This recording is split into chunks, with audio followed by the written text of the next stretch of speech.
সমস্যা নাই। আমি কিছু বলছিলাম, তুই তোমার বাসায় যাও। বাংলাদেশের আইন কতটা জঘন্য হইলে এর মতো একটা মহিলা ধর্ষণ মামলা আমাকে দিতে পারে? 50 বছরের একটা মহিলা আমাকে ধর্ষণ মামলা দিচ্ছে, তাকে কিভাবে ধর্ষণ হয়? তোকে কিভাবে ধর্ষণ হয়? সেটা তুই কোর্টে যে প্রমাণ করিস। কোর্ট তো তোর কি না, তোর বাপের না কোর্ট?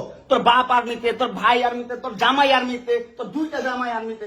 তোর তো আইন কি না? আর আমরা তো গরিব মানুষ, আমাদের তো সময় না, আমাদের তো এই সমাজে কোনো ছাই নাই। আমরা তো সমাজের ময়লা আবর্জনা, আমরা এই সমাজে। আর তোরা হচ্ছিস সমাজের অনেক উচ্চমানের মানুষ, অনেক ক্ষমতাবান মানুষ, এই জন্যই নাকি দড়িটা ঘুরাইতেছিস আমাকে, তুই বুঝছিস? হ্যাঁ, বিএমডব্লিউ নিয়ে যোগ্যতায় চালাই, তোর টাকা দিয়ে চালাই না, যে যোগ্যতা চালাই, কামাই করে চালাই। হ্যাঁ, বড়লোক হইতে পারবো না? কোথাও লেখা আছে গরিবরা বিএমডব্লিউ চাইতে পারবে না, গরিবরা বড়লোক হতে পারবে না? কোথাও লেখা আছে? হ্যাঁ, কোথাও লেখা আছে? নাহলে ওই মেয়েদের বাসায় যাও, নাহলে নরসিংদী যাও, যেখানে যাচ্ছিলে সেখানে যাও। তোমার কাপড় চোপড় নিবা? অবশ্যই নিব। দাও, ব্যাক করে দাও।